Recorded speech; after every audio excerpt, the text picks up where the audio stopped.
Alrighty. Let's get started. G'day guys, hope you're all well. Hope you had a good weekend. Let's let's do this. Look, obviously over the weekend, which was Saturday, we saw a big bit of movement. Actually, let me rephrase it. It wasn't a big bit of movement. It was some movement.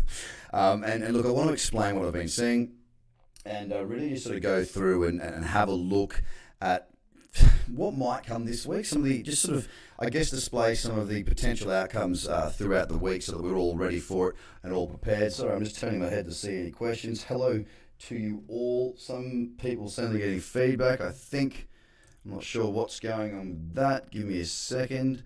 Is it more than one? If it's just one person, it's probably their sound. Okay, hang on, give me 1 second here. Technology. Let's have a look. Main microphone. Right, let's mute that one. Can you still hear me now? Can you hear? Is that better? We got that sorted now.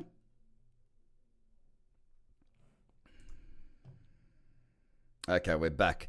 All right, there's always something with this bloody stuff. It's still relatively new with this new software that we've got, so apologies for that, guys. If you've got any questions, just throw them up, and I'll endeavour to check out what they are. I think we've got it now. Yeah, so basically just wanted to go through, show you guys what we're looking at, or what I'm looking at the moment, and walk you through the top 10 across both Bitcoin and the dollar. There's not been a great deal of opportunity against the dollar the last few, well, probably the last few weeks at least. I mean, you can see this whole consolidation period. Of course, we did see last week this higher low. Now we push to a higher high. Now, why is that important? Well, there's two reasons why it's important. One is that, obviously this bigger picture trend, higher low, higher high, that was a very strong move, and then it pulled back in. Now, what I really want to see is a break above this level and, of course, above this level here, which would get us into a weekly uptrend there. So, I want to go through that right now and show you what that actually means, because we've got this trend within this bigger picture trend right here. And if I just jump, I'll jump to the 4, and then I'm going to get rid of this line here because it's no longer got any relevance. There was a trade here. If you were to have taken that, then you would have got your 1-to-1 at least. I did not take that. I actually took the weekend off to not really, apart from Saturday morning, not really spending any time with the charts. Pretty rattled with the whole Kiwi thing. It was really upsetting for us. We've got a lot of connection to that land and a lot of friends over there. So I just took some time off with the family. So having a look here at the 8 hour, not a great deal going on. Look, if it was to set a little cradle there, I probably wouldn't be too keen on the 8. Maybe the 12, if it pulled back. And it needs to slow down a bit. These spike candles, they don't interest me in the slightest. No interest in these sort of spike candles. A small little bullish candle of 4,000 might be something that would warrant a position for me, but it's too hard to say right now without it being in that area. Just throwing some ideas out there.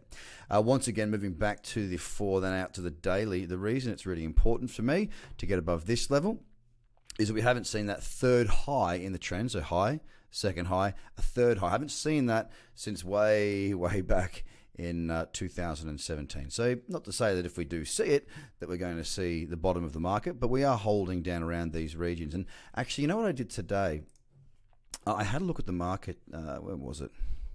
The last time I saw sort of a pretty bearish period. And if you have a look over here, this is not too dissimilar. Okay, so we went wacko straight up, and then after this mess, we just sort of crept lower and lower and lower.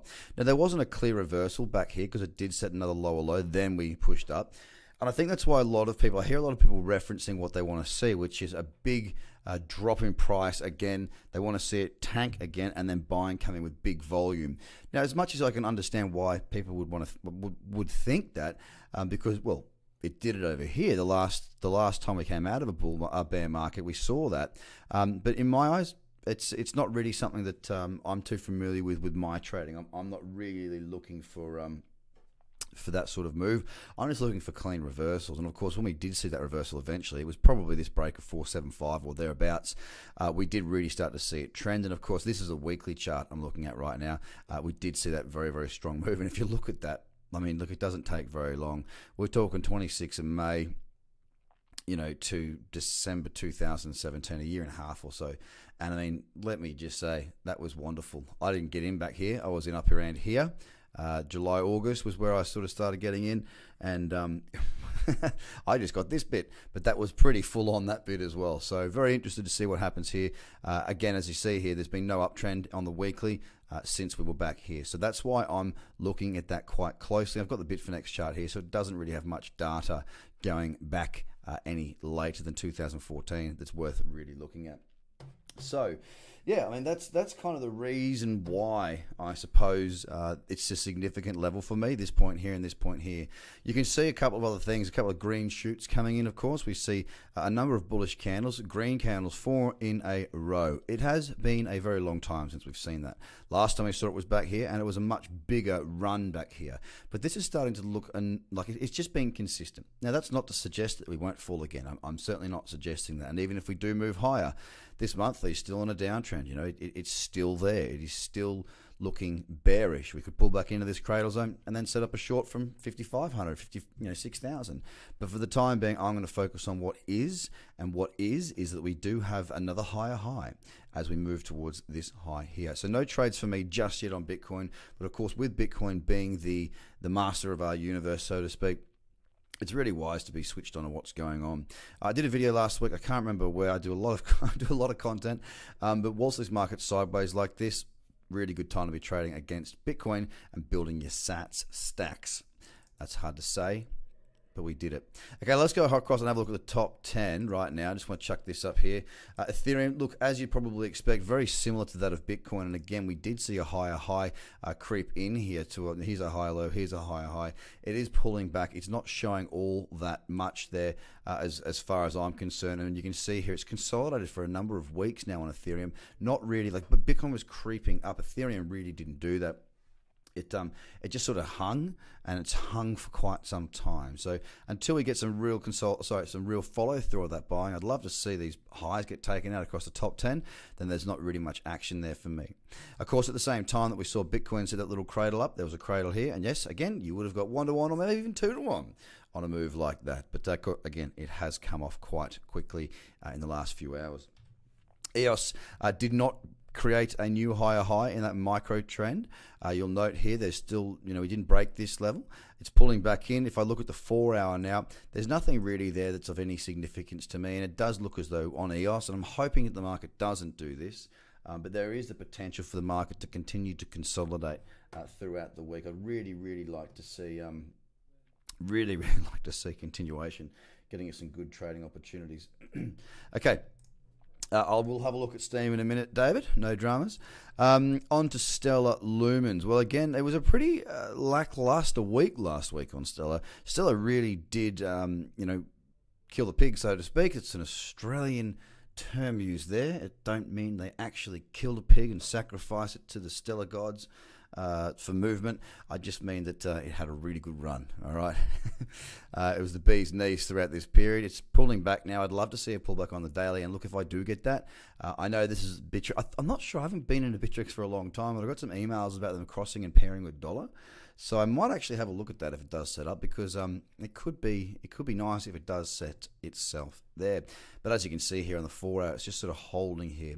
And I talk quite frequently of when you hold your arm out long enough, you hold your arm out for long enough, and it starts to get heavy. At the start, it's easy, but progressively, the longer you hold your arm out, the harder it gets to hold up. This looks like that scenario. It does look like it will either consolidate, and if it does continue to consolidate, it might actually have a bit of a dip there. The 8 hour and the 8 hour is not so bad on the MACD, but the 4 hour certainly a bit divergent here. And as it made a new high, we're just grinding lower. So nothing there on Stellar right now, but a pullback onto that daily time frame could be warranting a trade for me this week.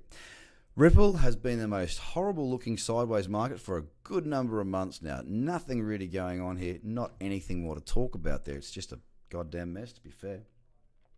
Have a look at this one here. Hi guys, in YouTube land. People logging in again now. Must be time for people to be getting home, because there's lots more people joining. Okay, so if we have a look here, you'll note Litecoin has been in a really nice trend. Higher low, higher high, higher low, higher high. The cyclicity is really nice. The thing is, it didn't push on very high in that last move up. If it pulls back here and gives a little cradle zone, a little cradle candle, which is just a little bullish candle, there's a number of other rules that obviously need to go with it. But if it doesn't give that, then for me, it's, even if it does give that little bullish candle, I'm out on the daily. I like to see a good continuation of a move when it breaks the highs. This has not done that yet.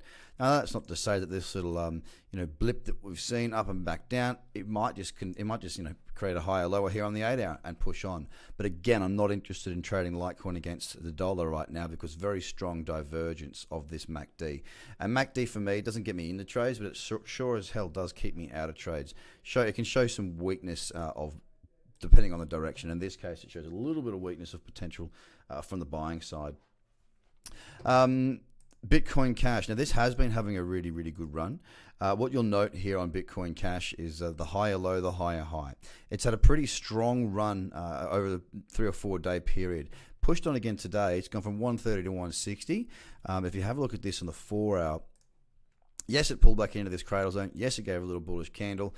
No, I wasn't there. Same as with the Bitcoin one. I wasn't around over the weekend. As it stands right now, am I interested in trading it from here?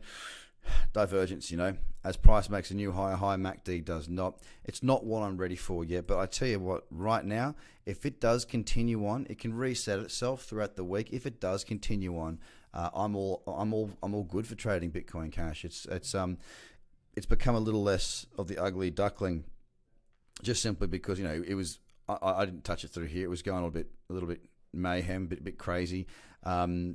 But for me, this can trend really well, and it was my favorite to hedge against Bitcoin as well, because if Bitcoin moved 1%, typically Bitcoin Cash would move 3%, and we have had some really good hedges throughout the year. One in particular last year in 2018 that did do very, very well indeed.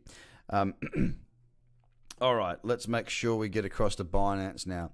It's holding up. Again, looking a little bit overrun here. I wouldn't be surprised to see a bit more of a pullback. If you have a look at the weekly, bit of an overextension here. Now, I'm looking at this against dollar tether. I'm not in dollar tether against Bitcoin, Binance. I am in against Bitcoin. You'll note my first trade was back here. I'm still in that. And then there was another opportunity here. And when I say in that, I mean against Bitcoin. We'll have a look at that in a minute. But a great little cradle here. There's been multiple opportunities to be trading, and it has been my most profitable token throughout the entire year. From Lincolnshire, UK. Good stuff. Hello to everybody who's tuning in. So it's, for me right now, there is still good convergence there. No, don't get me wrong, it's still a strong trend. It's just, here's another cradle on the 2 day. Look, it's just a bit extended, and it looks like it's just trying to, it's just getting a bit tired, okay? I wouldn't be surprised at all to see it pull back to, say, maybe 12 bucks, maybe even a bit further. My stop's still down here. My stop's the equivalent of down here. I keep forgetting this is the dollar tether one. So I'm happy to just wait that out and look to try and pick up on a bigger move there. Trying against a dollar bearish candle right there in that cradle zone, but I'm not trading that short. Why? There's our low. That's not a lower low. So that, for me, it's a no-go right now. Cardano is another one. I really like this chart. Cardano against dollar. This is the Kraken chart. You'll note higher low, higher high, and if I just jump down, you'll actually see a nice cycle through. Higher high, higher low, pushing back, pulling back in. If I just dump a bit of Fibonacci in here like so, you'll actually see what I'm looking for is something back into around this 61.8 and 50%. That's the honey hole right there. That's the area I'm waiting for. Okay, so across the top 10, I know there's nothing there right at this minute that's got me all tickled pink. But let's have a look against Bitcoin. A quick little. Actually, before we do that, let me just have. Before I forget, Steam Bitcoin is on my watch list today.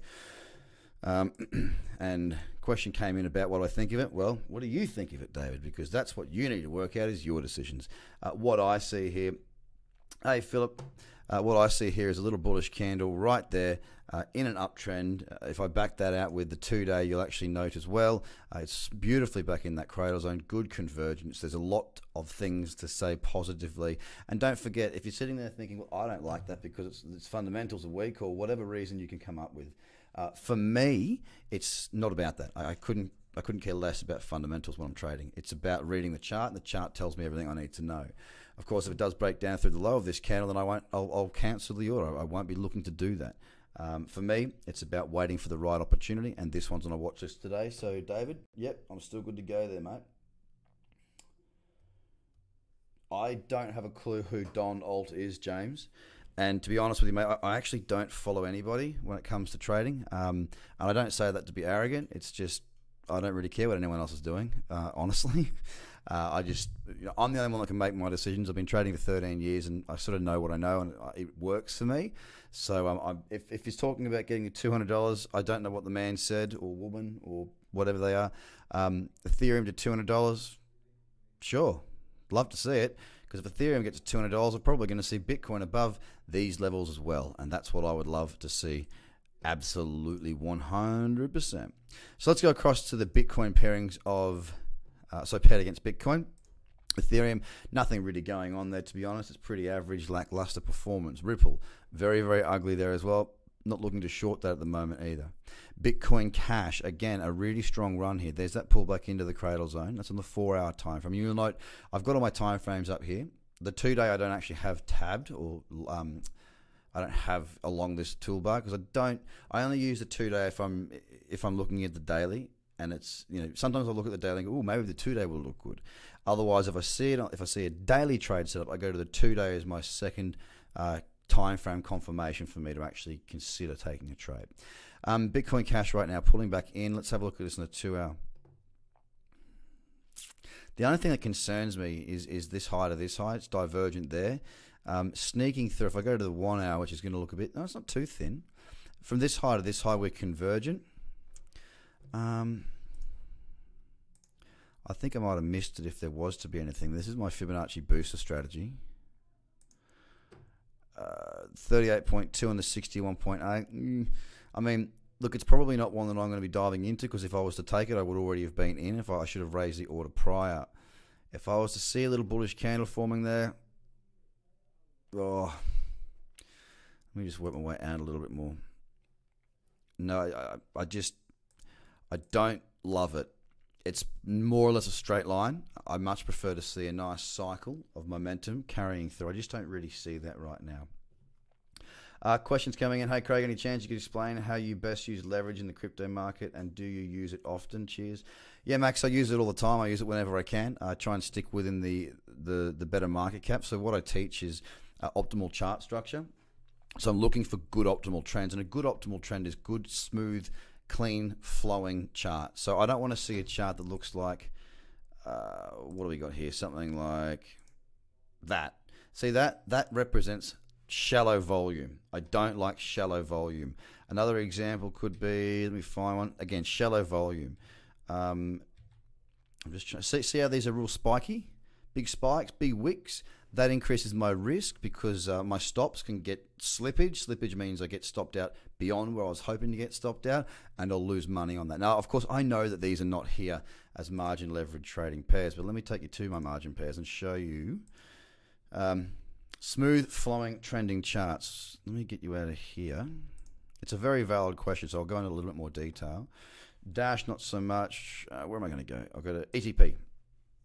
See how these charts look a little bit funky? Look, I'm not expecting you guys to pick this up straight away, because I literally spend ages on my courses going through this, because it is something that, like, if you want to be a trader, you're not just going to pick it up on YouTube. I'm sorry. If you disagree, that's okay. You do what you got to do, okay? You really got to commit to it. And there's a lot of little things. I always say trading's like doing 1,000 things, but never all at once. You got to know all these 1,000 things, but you're not going to be using them at the same time.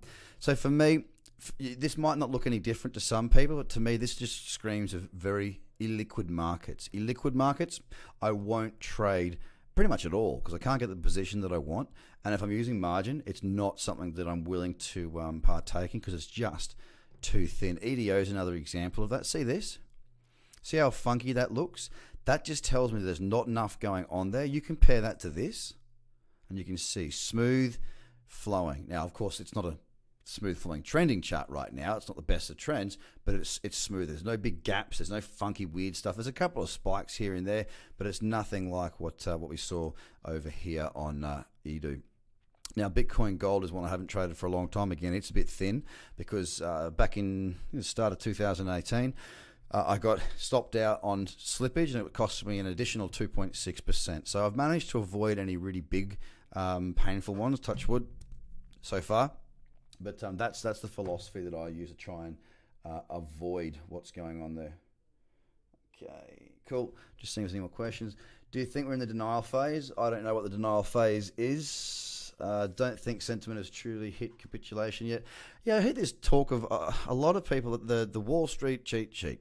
It's everywhere, right? Everyone loves to go back to it, and that's cool. You use it as you like, and it's a great tool when you're starting out to start to understand more about the cycles of the market. So I'm not taking anything away from that tool. It's just not one for me. I think it's really important to form your own views. And for me, I've seen that before. I understand the fear and greed cycles. What I'm more interested in looking at, however, is I'm more interested in looking at what the market is telling me, okay? The charts that matter to me are the charts that are in front of me, because what I'm seeing here is price measured by time. It's factual. It is what it is, okay? So price measured by time, that's the only thing that really matters to me. Now, as I walk through this and I explain to you guys about the analysis of the last few years, looking at this being, if we break here, there'll be a third high in that trend, which we haven't seen since 2017. Same with this on the weekly time frame. If we break up through here, we'll have a higher low and then a higher high. Now, for me, that carries a lot more weight than guessing around those cheat sheets. For me, it's about a sentiment change based on price action. I'm not talking about Twitter sentiment. I'm not talking about influencer sentiment. I'm talking literally about the price action. And I find that for me, and all I can do is, talk to you about my experience and the way I do things. For me, it's made a big difference just focusing on charts. I've done it I've done it well for probably the last, probably the last 9-10 years. But I used to flounder around like an absolute kook back in the day. I wasn't very good, but I was trying to do it myself. That's why I said before, I don't think YouTube and books are going to teach you to become a good trader. Sure, you'll pick up some good bits and pieces, but you need to really get those strategies coming together in a recipe type form, and that's sort of what I focus on for my own trading, and that's how I teach it, exactly the way that I trade it. So okay, coming back to that top 10 compared with Bitcoin. Let me just check we're good to go. Still any questions? Any good news on DGB? I'll have a look at that on the chart in a minute. Other than the chart, I do not know. So Cardano is the next one. Again, we've got this low point, we've got this high point. We look at the midterm timeframes, we can see this cyclicity here. It's a little bit funky. See the chart's a bit spiky? I really like smooth flowing trending charts. Smooth flowing trending charts. That's where it's at for me. It's optimal chart structure, and that's where this guy gets happy, but there's nothing there on Cardano at this minute in time. The one thing I would maybe consider, why do they turn air conditioning off in offices after like 7 or 6:30? I just don't understand that. Sorry, off track. I pull back into this cradle zone, small bullish candle. Something in there might capture my attention, but look, it's got to be damn good. It's not really that high on my radar right now. Litecoin, Bitcoin, as you see here, really nice. But look at that. There's that resistance. I've had that line drawn in for a while. It's really important as a trader that you do your homework. And what I mean by that is, when markets are slow and there's not a lot of trades, don't overtrade. You'll lose money. Just don't do it. Okay?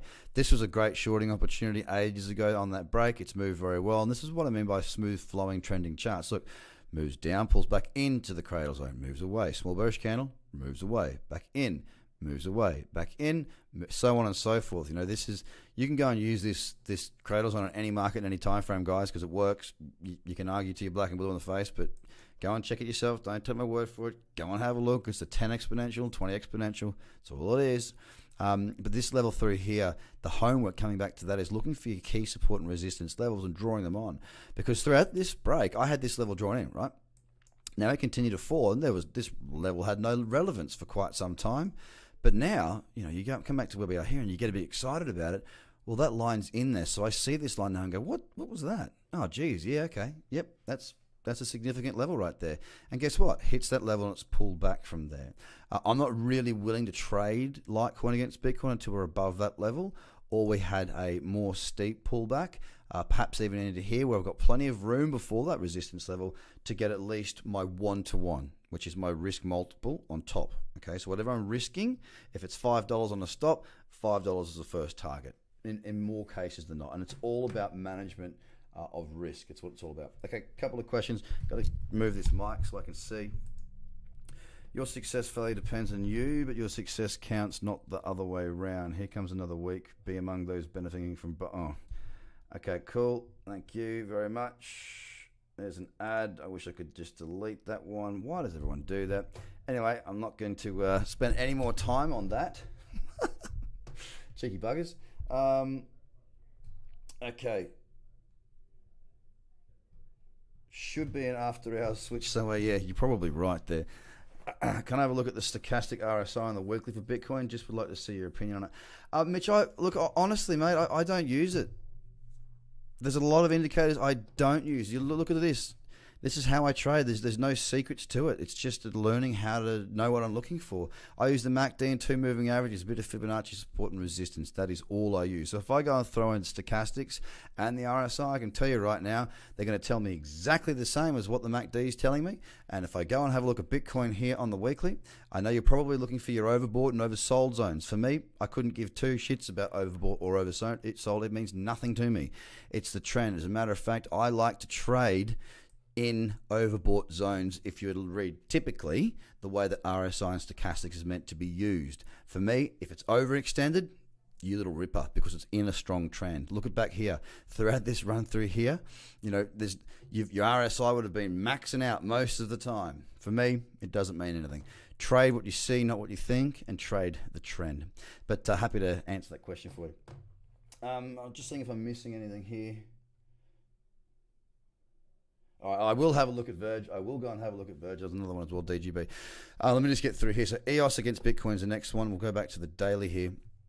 Just holding. There's not a great deal going on there. It's really a mess. There's nothing I'm interested in at this point in time. Binance against Bitcoin. You little ripper. Gosh, I love this market.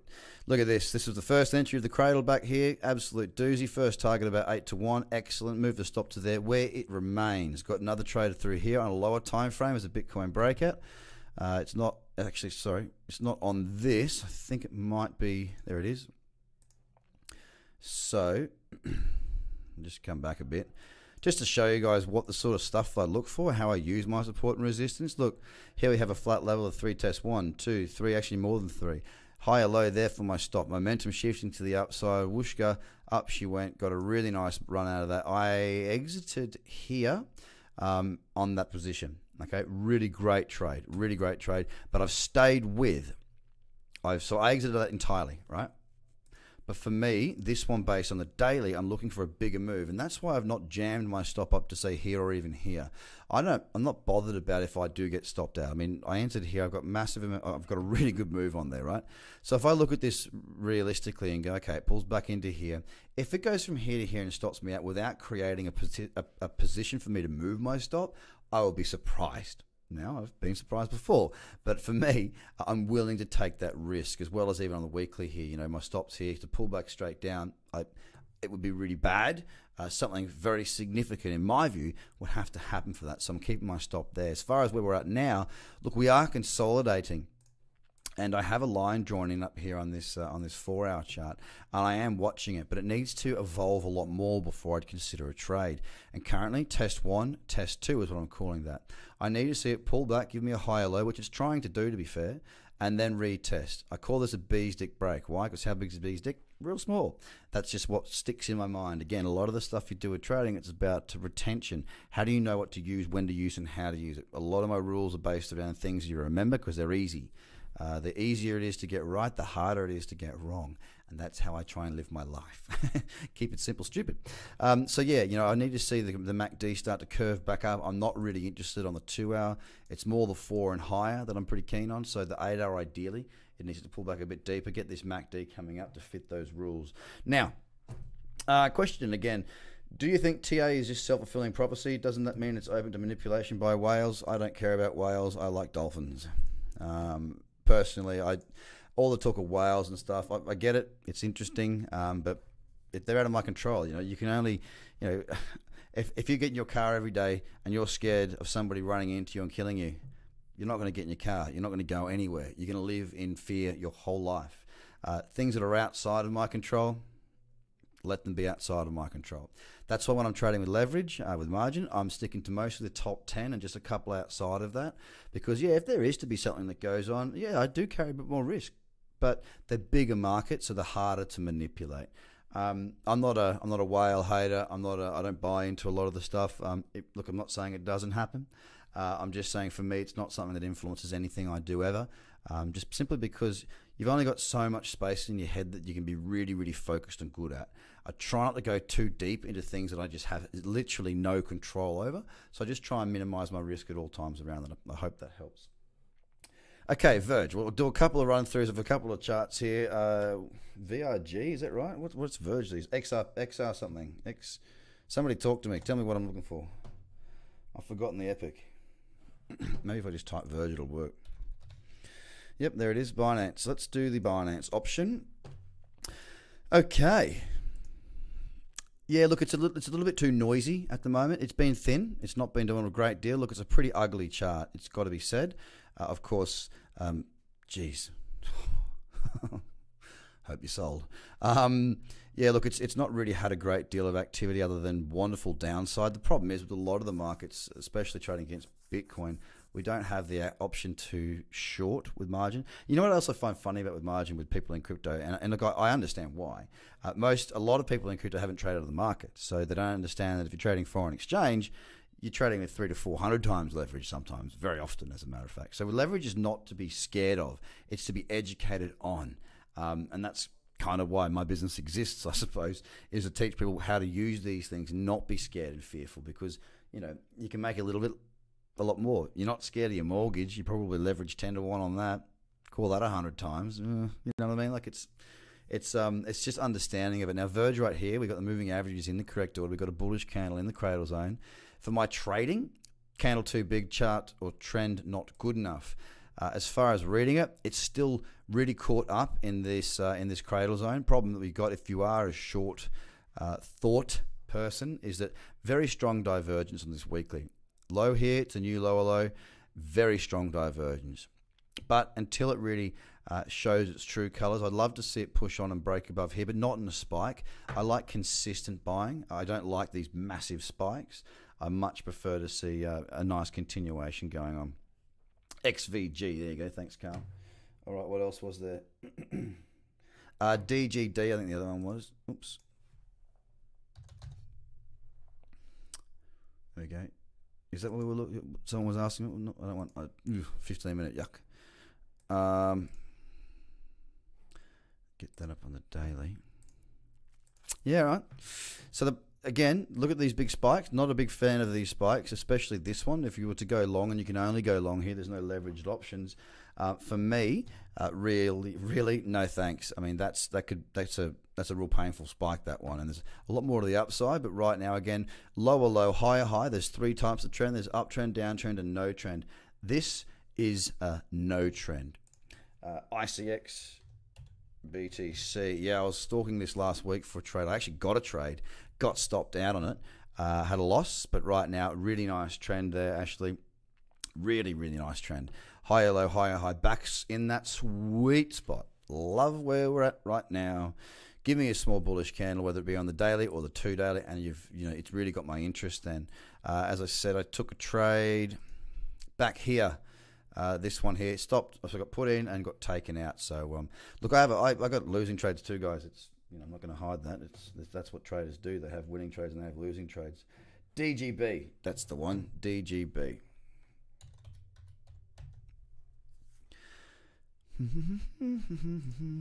Digibot. Yes. Okay. This has been on my radar. See that little red flag there? Here's my watch list. Now, my watch list gets shared to my live trading floor members, which get my scans every day, along with everything else that I put out there in the members area, and the VIP subscriptions for 2 days a week, Monday, Thursday.